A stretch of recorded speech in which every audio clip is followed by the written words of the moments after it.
Assalamualaikum warahmatullahi wabarakatuh. Selamat berjumpa kembali anak-anak kelas 5 SD Pelita Aceh Permai yang berbahagia. Kali ini pembelajaran dari Pak Guru adalah melanjutkan pembelajaran minggu yang lalu, yaitu tentang menganalisis peran ekonomi dalam upaya mensejahterakan kehidupan masyarakat di bidang sosial dan budaya untuk memperkuat kesatuan dan persatuan bangsa Indonesia serta hubungannya dengan karakteristik uang. Baik, anak-anak, untuk mempersingkat waktu, Pak Guru lanjut ke materi ya, karena waktunya terbatas. Nah, ini adalah usaha kelompok yang minggu lalu juga sudah Pak Guru jelaskan, tapi belum secara rinci ya. Usaha kelompok ini ya adalah bukan usaha milik negara ya, tapi badan usaha milik swasta. Yang pertama adalah persekutuan komanditer atau CV.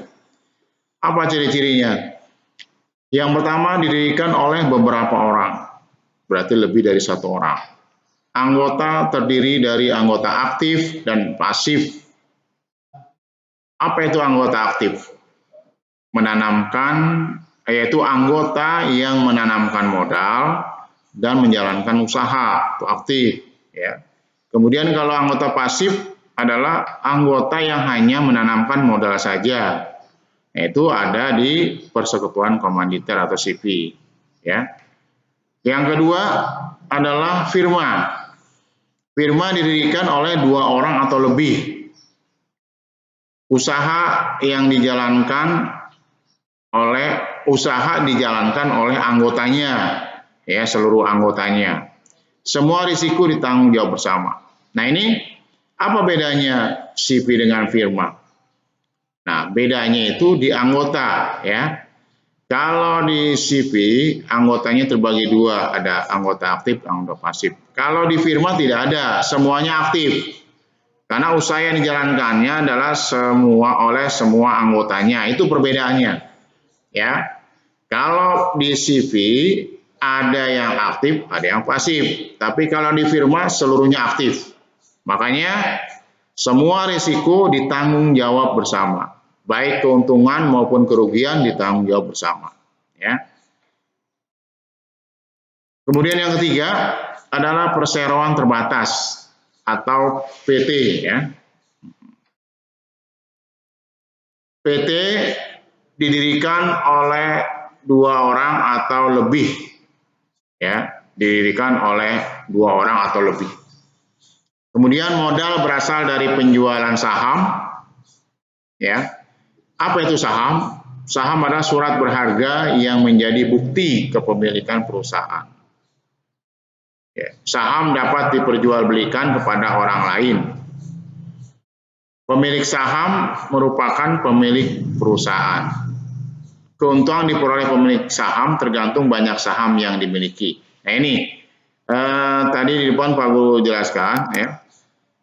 Untuk usaha kelompok ini bisa dikelola oleh negara atau juga bisa dikelola oleh swasta.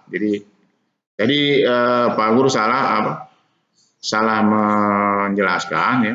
Yang jelas usaha-usaha kelompok ini ada yang dikelola oleh negara, ada yang dikelola juga oleh swasta. Contohnya kayak PT Pos Indonesia, ya kan?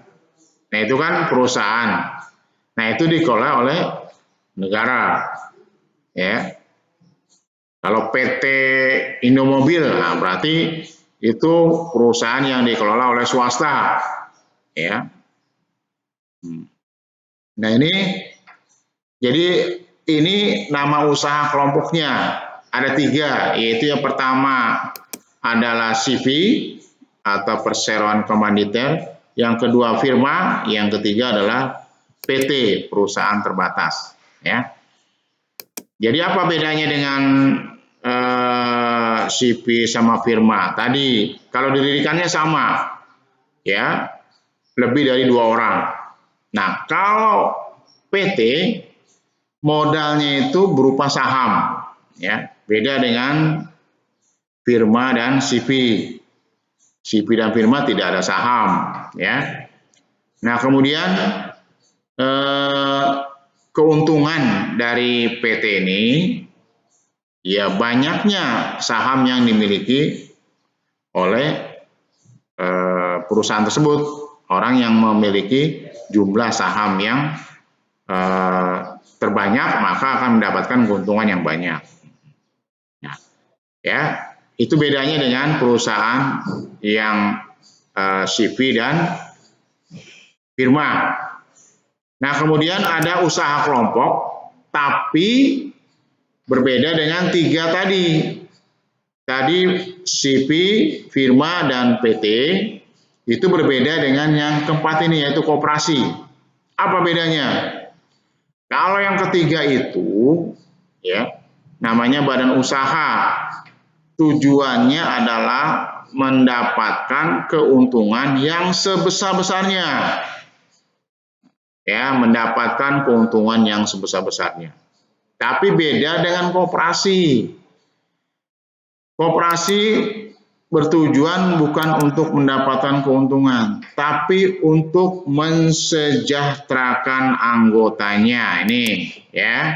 Tujuan koperasi adalah mensejahterakan anggotanya atau terpenuhinya kebutuhan anggota. Itu tujuan dari koperasi. Nah, karena apa itu koperasi? Koperasi adalah usaha bersama, ya. Usaha bersama yang beranggotakan perorangan atau badan hukum atas asas kekeluargaan. Maksud di sini bisa orang per orang atau badan, ya, badan.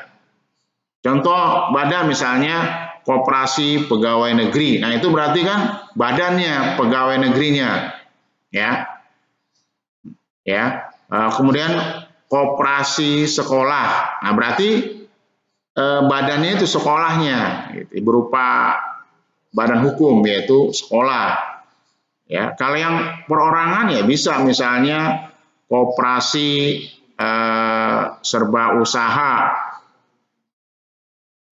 apa namanya, misalnya Budi Mulia. Nah, itu orang per orang anggotanya, bukan badan. Ya, karena Budi Mulia itu bukan badan hukum, hanya nama koperasinya saja, ya. Kalau badan hukum tadi koperasi pegawai negeri, koperasi sekolah, ya kan? Itu berbadan hukum. Kemudian didirikan oleh sekelompok orang. Modal koperasi dari simpanan pokok, simpanan wajib, dan simpanan sukarela. Apa itu simpanan pokok? Simpanan yang dibayar sekali pada awal menjadi anggota. Kalau simpanan wajib